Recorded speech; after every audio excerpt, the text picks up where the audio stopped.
एक वक्त था जब दुनिया का सबसे बड़ा एम्पायर एशिया में हुआ करता था। इस एम्पायर का नाम था ऑटोमन एम्पायर। वैसे तो इस एम्पायर ने कई सदियों तक राज किया, लेकिन एक वक्त ऐसा भी आया जब एक लंगड़े लड़ाके ने इस एम्पायर की जड़ों को हिलाकर रख दिया था। इस योद्धा ने एशिया से लेकर यूरोप के बॉर्डर तक फैले ऑटोमन साम्राज्य के सबसे ताकतवर राजा को सोने के पिंजरे में कैद कर दिया था। ये वही राजा था जिसने दिल्ली में भी कत्लेआम मचाया था और कटे हुए सिरों की मीनार खड़ी कर दी थी। फिर यही काम उसने ऑटोमन साम्राज्य के साथ किया, जिसका राजा दुनिया का सबसे बड़ा मुस्लिम सम्राट था। इस क्रूर योद्धा का नाम था तैमूर लंग। इतिहास में 20 जुलाई 1402 दर्ज है दुनिया की सबसे खतरनाक लड़ाई के नाम से, जिसे अंकारा के युद्ध के नाम से जाना जाता है। हिस्ट्री कनेक्ट में मैं आपको आज यही कहानी सुनाने वाला हूं, तो वीडियो को इन तक जरूर देखिएगा, क्योंकि अपना इतिहास नहीं जानोगे तो खुद को कैसे पहचानोगे।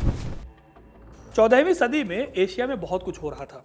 एशिया माइनर, जिसे कभी एनाटोलिया कहा जाता था, उस एरिया के एक बड़े हिस्से पर ऑटोमन साम्राज्य का कब्जा हो चुका था। मैप पे आप आराम से देख सकते हैं कि यह कितना बड़ा मुस्लिम साम्राज्य था। लंबे टाइम तक यूरोप की तरफ से इस एम्पायर को चैलेंज भी मिला, जिसे आज हम धर्म युद्ध के नाम से जानते हैं। लेकिन 14वीं सदी में यूरोप की इस चुनौती को ऑटोमन ने संभाल लिया और सदियों से चल रहे धर्म युद्ध पर आखिरकार लगाम लग चुकी थी 14वीं सदी में। इसके बाद बायजिद प्रथम के अंतर्गत ये साम्राज्य मजबूत हो चुका था। बायजिद प्रथम 1389 में ऑटोमन का राजा बना और उसने अपने दम पर ऑटोमन साम्राज्य को दुनिया का सबसे बड़ा एम्पायर बना दिया। इसने अपनी सीमाओं को बढ़ाते हुए कॉन्स्टेंटाइन के किनारों के हिस्सों को जीत लिया। साल 1389 से 1395 तक उसने बुल्गारिया और नॉर्थ ग्रीस को जीतकर अपने साम्राज्य में मिला लिया।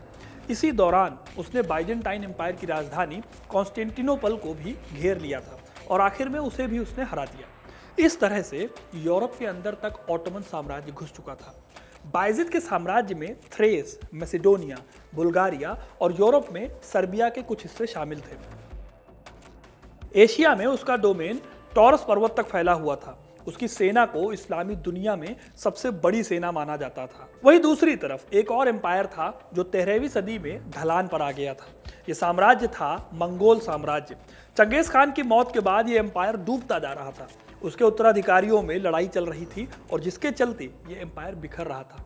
कोई भी इसे संभालने के लायक था नहीं। ऐसे में साल 1369 में समरकंद की गद्दी पर कब्जा किया तैमूर लंग ने। उसने अपने कंधों पर मंगोलों का जिम्मा उठाया और फिर बड़ी क्रूरता से दूर दूर के देशों पर हमला करके उन्हें तहस नहस कर दिया।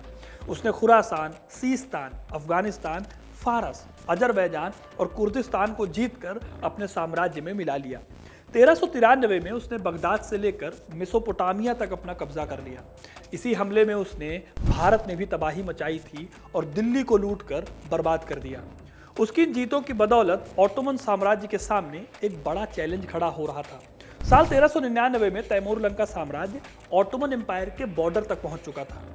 अब जाहिर है, एक ऑटोमन साम्राज्य और तैमूर लंग, ये दोनों ही राजा अपना अपना साम्राज्य बढ़ाना चाहते थे और दोनों ही एक दूसरे के सामने खड़े थे। जाहिर है कि अब जंग जो है वो जायज हो गई थी। इसकी एक वजह यह भी थी कि बगदाद को तहस नहस करने पर बगदाद का राजकुमार भागकर ऑटोमन साम्राज्य चला गया। वहीं दूसरी तरफ तैमूर की बढ़ती ताकत को देखकर ऑटोमन के सताए जो लोग थे, वो लोग भागकर पहुंच गए तैमूर के पास। इस तरह से दोनों राज्यों के दुश्मन एक दूसरे के दुश्मन के साथ खड़े हो गए। इस बीच तैमूर ने एक चिट्ठी भिजवाई ऑटोमन के पास, जिसमें यह धमकी थी कि ऑटोमन साम्राज्य को मुस्लिम एम्पायर वाले एरियाज को छोड़ देना चाहिए, नहीं तो अंजाम अच्छा नहीं होगा। इस चिट्ठी को पढ़ने के बाद बायजिद इतना गुस्सा हुआ कि उसने तैमूर के दूतों की दाढ़ी कटवा दी। यह उस टाइम पर बहुत बड़ा अपमान माना जाता था, किसी की दाढ़ी कटवा देना। यही नहीं, तैमूर को बायजिद ने भी एक अपमान भरी चिट्ठी लिखी, जिसमें धमकी थी कि उसके कुछ भी करने का अंजाम बहुत बुरा होगा। इस तरह इन दो चिट्ठियों ने दोनों बड़े साम्राज्यों के लिए अंकारा की लड़ाई में झोंकने की जमीन तैयार कर दी। इस हमले का फायदा उठाकर बाइजेंटाइन एम्पायर के लोग भी तैमूर की मदद करने को तैयार हो गए, क्योंकि बायजिद ने इन पर भी कब्जा कर रखा था। हालांकि तैमूर ने किसी तरह की मदद ली नहीं इन लोगों से। उसे साफ पता था कि आमने सामने की जंग में दोनों को ही नुकसान होगा और जंग का कोई फैसला भी नहीं आएगा। फिर तैमूर ने तरकीब अपनाई अलग अलग लड़ाई लड़के बायजिद की सेना को कमजोर करने की। उसने सबसे पहले सिवास के किले पर हमला किया। यह किला तुर्की के सिवास शहर में पड़ता था। किले की मजबूत दीवारों को गिराने के लिए उन्होंने इन दीवारों की नींव खोद डाली और दीवारों को गिरा दिया। इसके बाद तैमूर की सेना ने यहाँ कत्लेआम मचाकर 4000 की सेना और शहर के लोगों को मारकर इसे कब्रिस्तान बना दिया। जब बायजीद ने इस बात की खबर सुनी, उसका बेटा भी मारा गया था, तो उसने अपनी 80,000 की सेना को लेकर अंकारा के पास डेरा डाल दिया। उस समय बायजीद की सेना छोटी थी तैमूर की सेना से। तैमूर की सेना ज्यादा थी। हालांकि बायजीद अभी तक हारा नहीं था, इसलिए उसे भरोसा था कि वो अपनी सेना के दम पर तैमूर को रोक लेगा। अंकारा का मैदान बायजीद का फेवरेट मैदान था। वो यहाँ पर कई लड़ाइयाँ जीत चुका था। पर दोस्तों, इस बार जैसा वो सोच रहा था वैसा हुआ नहीं।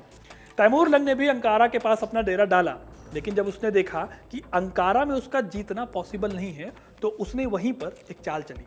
अचानक ही तैमूर की सेना ने पीछे हटना शुरू कर दिया। बायजीद को लगा कि तैमूर ने हार मान ली है और अब वो पीछे हट रहा है, इसलिए उसने तैमूर की सेना का पीछा किया। कई किलोमीटर तक वो तैमूर का पीछा करता रहा, लेकिन फिर एकदम से तैमूर की सेना गायब हो गई। दरअसल हुआ ये कि तैमूर की सेना पीछे हटकर एक दूसरे रास्ते से अंकारा पहुंच गई। जब बायजीद को ये पता चला तो वो वापस सेना लेकर अंकारा पहुंचा। अब लेकिन दोस्तों, सिचुएशन पूरी तरह से बदल चुकी थी।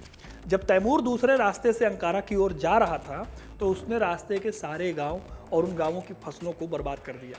इससे हुआ ये कि बायजीद की सेना को खाने पीने की कमी हो गई। बायजीद के कई सैनिक इसमें मारे गए और तैमूर ने मनोवैज्ञानिक रूप से आधी लड़ाई इस चालाकी से जीत ली थी। फिर जब युद्ध हुआ तो 1.5 लाख की तैमूर की सेना के सामने बायजीद की सेना टिक नहीं पाई। तैमूर की सेना में वो बड़े बड़े हाथी भी थे जिन्हें वो दिल्ली से लूट कर लेकर आया था। वहीं बायजीद की सेना में उसके मुकाबले कमजोर सिपाही थे और वो सेना कमजोर थी। आखिर में दोनों सेनाओं के बीच के इस युद्ध में बायजीद हार गया और उसे पकड़ लिया गया। कहा जाता है कि तैमूर ने बायजीद के लिए स्पेशल पिंजरा बनवाया था। वो बायजीद को हर जगह इस पिंजरे में बंद करके ले जाया करता था। यहाँ तक कि जब तैमूर घोड़े पर चढ़ता था, तब भी वो इस पिंजरे में बंद बायजीद का ही इस्तेमाल करता था। दोस्तों, बायजीद ऑटोमन साम्राज्य का पहला और आखिरी ऐसा राजा था जिसके साथ ऐसा सलूक हुआ था। इतनी बेइज्जती वो सह नहीं पाया और आखिर में इस बेइज्जती की वजह से उसकी मौत हो गई। तो दोस्तों, ये थी कहानी ऑटोमन एम्पायर की, जिसे अंकारा की लड़ाई में तैमूर ने बहुत बुरी तरीके से हराया था। आपको ये कहानी कैसी लगी कमेंट करके जरूर बताइएगा। वीडियो को लाइक और शेयर करना ना भूलें और ऐसी इंटरेस्टिंग कहानियों के लिए हिस्ट्री कनेक्ट को सब्सक्राइब जरूर करें। धन्यवाद।